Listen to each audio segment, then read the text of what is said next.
Hello বন্ধুরা, welcome back to my channel Rumela and you. তো আজকে কিন্তু একটা নতুন অ্যাডভেঞ্চারাস ডে তোমাদের সাথে আমি শেয়ার করতে চলে এসেছি। আমি আর ম্যাও আমরা কিন্তু আজকে পুরো দিনটা ট্রেনে কিভাবে স্পেন্ড করব সেটাই তোমাদের সাথে শেয়ার করছি। তো দেখো, একদম সকালবেলায় আমরা কিন্তু বেরিয়ে পড়েছি। আমাদের ট্রেন ছিল গিরি ময়দান থেকে 9টা 5-এর সময় পুরুলিয়া এক্সপ্রেস। তো সেটা ধরার জন্য কিন্তু বাবা আমাকে টোটো করে নিয়ে এসেছিল। বাবা আমাদের সাথে যাবে না, বাট বাবা নিয়ে এসেছিল যে ট্রেনে উঠিয়ে দেবে। সেই জন্য খড়গপুর স্টেশন থেকে একটু ডিফিকাল্ট হয়ে যায়, অনেকগুলো প্ল্যাটফর্ম থাকে, তাই জন্য কিন্তু ডিসিশন নেওয়া হয়েছে যে গিরি ময়দান থেকেই যাওয়া হবে। আর দেখো, এদিকে আমরা ট্রেনের জন্য ওয়েট করছিলাম। এটা 2 নম্বর প্ল্যাটফর্ম, আর ওইদিকে যেটা দেখতে পাচ্ছি সেটা 1 নম্বর প্ল্যাটফর্ম। আস্তে আস্তে আমাদের কথা হচ্ছিল যে অনেক সময় এরকম হয় হাওড়ার দিকে যাওয়ার যে ট্রেনগুলো সেগুলো 1 নম্বর প্ল্যাটফর্মে বাই চান্স দিয়ে দেয়, যদি কোনো মেল ট্রেন যদি পাস করে 2 নম্বর প্ল্যাটফর্ম দিয়ে। তো সেটাই হলো, আমাদেরকে কিন্তু অনেকটা সিঁড়ি বেয়ে উঠতে হলো। এবারে আমরা চলে এসেছি 1 নম্বর প্ল্যাটফর্মে। তো সাধারণত এখান থেকে ট্রেন দেয় না, বাট ওই যে বললাম 2 নম্বর প্ল্যাটফর্মে যদি কোনো প্রবলেম হয়, কোনো মেল ট্রেন পাস করে বা কিছু, তখন কিন্তু এই 1 নম্বর প্ল্যাটফর্মে দেয় হাওড়া যাওয়ার ট্রেনগুলো। তো দেখো, পুরুলিয়া এক্সপ্রেস কিন্তু চলে এসেছে। আর ওয়েট করছিলাম যে আমাদের বগিটা যেন আমাদের কাছাকাছি পড়ে আর কি। তো খুব একটা আমাদেরকে হাঁটা চলা করতে হয়নি। বাবা টিকিট কাউন্টারে জিজ্ঞেস করে নিয়েছিল যে কোন জায়গাটাতে পড়ে, সামনের দিকে বা পিছনের দিকে আমাদের বগিটা। তো আমাদেরকে সেইভাবেই গাইড করার পরে আমরা যেখানে দাঁড়িয়েছিলাম সেখানেই কিন্তু আমাদের বগিটা পড়েছিল। এই দেখো, ব্লু কালারের যে বগিটা সেটাই কিন্তু ছিল আমাদের বগি C1। আর দেখো, আমাদের যেহেতু বুক করাই ছিল, রিজার্ভেশন করাই ছিল, তাই না খুব একটা অসুবিধা হয়নি। আর দেখো, দেখতে পাচ্ছ বাবার চোখ মুখ দেখে তোমরা বুঝতে পারবে যে বাবা কতটা টেন্সড, যে মেয়ে আর তার মেয়ে একসাথে যাচ্ছে ফর দ্য ফার্স্ট টাইম। ভাবতে পারছো, আমি ম্যাওকে নিয়ে for the first time Kolkata যাচ্ছি বন্ধুরা। তো ভীষণ অ্যাডভেঞ্চারাস ছিল ব্যাপারটা। তো যাই হোক, ট্রেন তো ছেড়ে দিয়েছে, আর জয় রাম ঠাকুরের নামে আমি কিন্তু বেরিয়ে পড়েছি। আর দেখো, এখানে ম্যাও কিছুক্ষণ আমার কোলে বসেছিল। ম্যাওয়ের খুব খিদে পেয়ে গেছিলো।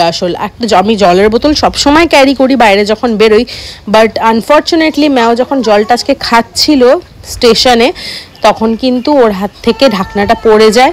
ঢাকনাটা ধুয়েও নেওয়া যেত, বাট আমি নিইনি। আমার যেই জায়গাটা পড়েছিল আমার খুব ঘেন্না লেগেছিলো, তাই না আর বোতলটাও নিইনি আর ঢাকনাটাও নিইনি। তো তারপরে দেখো, খাওয়ার জল পাওয়ার আগে কিন্তু ডাব পেয়ে গেছিলাম। তো ম্যাও ডাব ভীষণ ভালোবাসে, আমিও ভালোবাসি। তো ম্যাওকে একটুখানি ডাব খাওয়ালাম, বেশ ভালো ছিল, অনেকখানি জল ছিল ডাবের মধ্যে। তোমরা যারা ভাবো যে ট্রেনে ডাব ওঠে কিনা, তাদের জন্য এই ভিডিওটা, যে হ্যাঁ, ট্রেনে কিন্তু ডাব ওঠে, সবসময় ওঠে না, বাট হ্যাঁ কিছু কিছু সময় ডেফিনেটলি ওঠে। তো ম্যাও খেয়েছিল, আমিও খেয়েছিলাম। আর আমাদের সিটটা যে জায়গাটায় পড়েছিল, ট্রেনটা উল্টো যাচ্ছিল আর কি, বুঝতে পারছো, ট্রেনটা যাচ্ছিল যেদিকে আমাদের সিটটা, আমরা তার উল্টো দিকে মুখ করে বসছিলাম, এইভাবে পড়েছিল আমাদের সিটটা। তো আমাদের সিট নাম্বার ছিল 77। তো এটা অ্যাসলে সিট ছিল, উইন্ডোর পাশের যেই সিটটা সেটার একদম দরজার কাছে। তো তারপরে দেখো, খিদেও পেয়েছিল, ম্যাওয়েরও পেয়েছিল, আমারও পেয়েছিল, কারণ আমরা তেমন কিছু খেয়ে বেরোয়নি। তাও আমি চা বিস্কিট খেয়ে বেরিয়েছিলাম, আর ম্যাও তো একদমই কিছু না। ও ডাবের জলটা খাওয়ার পরেই দেখলাম যে মুড়ি বাবা প্লিজ ইগনোর করো আমার গলার আওয়াজটাকে, খুব ঠান্ডা লেগেছে, সেই কারণে এই আওয়াজটা বেরোচ্ছে হয়তো।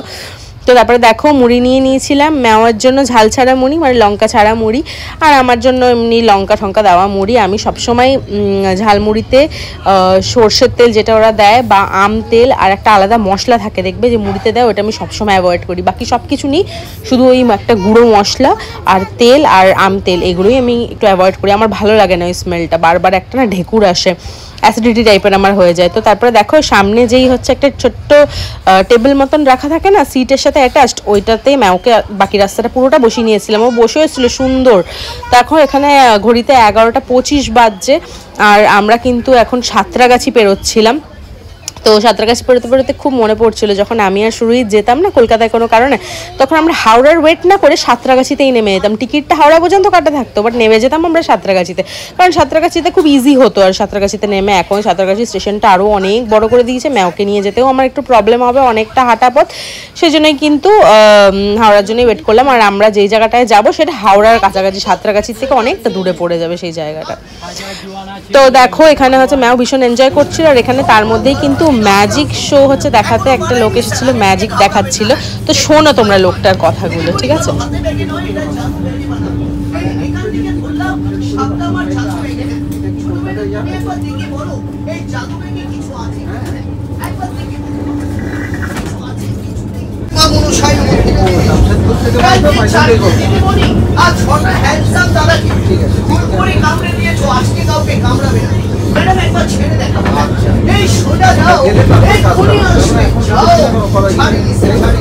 ম্যাডাম কামড়ায় না, মাঝে দাঁড়িয়ে দাঁড়িয়ে বলা গিয়ে ম্যাডাম এটা ডুপ্লিকেট, ভয় পাবেন না স্যার, প্লাস্টিক জ্যান্ত সাপের মোড়া বাচ্চা, এই জন্য বড় আন্টিও ভয় পাচ্ছে।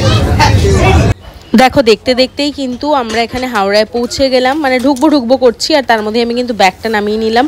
ব্যাগটা ভীষণ ভারী ছিল, কারণ ওই 1-2 দিনের জন্যই, বাট স্টিল ব্যাগটা হচ্ছে একটু ভারী ছিল, কারণ ম্যাওয়ের জিনিসপত্র, বাচ্চাদের জিনিসপত্র সবসময় তো একটু বেশি করে নিতে হয়। আর এতক্ষণ এখানে বসার পরে এসিটা পুরো একদম চিল হয়ে গেছিলো, আর বাইরে বেরোনোর পরে ভীষণ আরাম লাগছিলো, গরমটা পেয়ে ভীষণ আরাম লাগছিল। তো দেখো আমরা কিন্তু হাওড়াতে নেমে গেছি, আর ম্যাও এখানে বলছে মা আমি কি আর কিছু খাবো? আমি বললাম কি খাবে চলো। তো মা আর মেয়ে যখন বেরিয়েছি, এনজয় কিন্তু সত্যি কথা বলতে গেলে মানে একদম বলছি, মানে ভীষণ এনজয় করেছি। ম্যাও এনজয় করেছে, আমিও এনজয় করেছি, পুরো দিল খুশ হয়ে গেছে একদম আমাদের। হ্যাঁ ঠিক কিছু কিছু সময় মিস্টার দাসের কথা মনে পড়ছিল, বাট স্টিল আমরা অনেক বেশি এনজয় করেছি।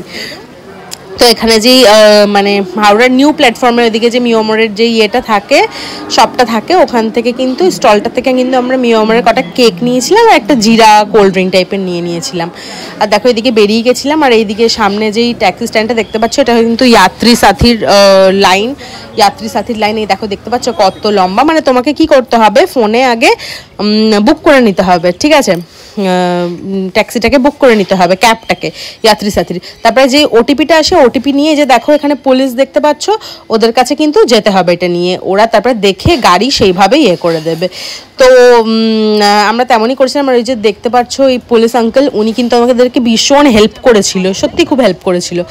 আর তারপরে দেখো এখানে কিন্তু কি নিয়েছি, দেখো এই জিরা, এই কোল্ড ড্রিঙ্কটা আর কেক। ম্যাম আমি খুব এনজয় করছিলাম হাওড়া ব্রিজের ভিউটা, আর কেক খাচ্ছিলাম। তো তোমরা কারা কারা এরকম ছোট বেবিদেরকে নিয়ে একা একা ট্রাভেল করেছো, উইদাউট হাজব্যান্ড, উইদাউট ফ্যামিলি? অবশ্যই কিন্তু আমাকে কমেন্টে জানিও। ভীষণ এনজয় করেছি আমি আর ম্যাও। দেখো ম্যাওয়ের মুখ চোখ দেখে বুঝতে পারছো, ম্যাওকে বলছি ম্যাও কার সাথে বেশি এনজয় হয়, পাপার সাথে না মামের সাথে? আমার ম্যাও যা চালাক, এখন জানে মাম তো হচ্ছে এটা ওটা খাওয়াচ্ছে, আমার কথা শুনছে, আনন্দ হচ্ছে। ম্যাও মামের কথা বলি, আবার নয় পাপা আসলে পাপার কথা বলবো। তো যাই হোক, দেখতে দেখতে কিন্তু আমাদের গন্তব্যস্থলে পৌঁছে গেলাম। আর এই যে এই বাড়িটাতে আমরা এসেছিলাম, এটা কোথায় সব কিছু আমি ডিটেলসটা তোমাদেরকে এই ভিডিওতে না বন্ধুরা, পরের ভিডিওতে জানাবো। তো তোমরা এটা দেখে নিশ্চয়ই বুঝতে পারছো, এটা হচ্ছে নর্থ কলকাতা। তো নর্থ কলকাতায় কার বাড়িতে এসেছিলাম, কেন এসেছিলাম, সব কিছু তোমাদের সাথে আমি নেক্সট একটা ভিডিওতে শেয়ার করবো। আর বাড়িটা দেখেই তোমরা বুঝতে পারছো, বাড়িটা অনেক অনেক অনেক বছর পুরনো বাড়ি। এখানে আমরা ছোটোবেলার থেকেই খুব যাতায়াত করি। তো আবার হচ্ছে স্মৃতিচারণ হলো ম্যাওকে নিয়ে।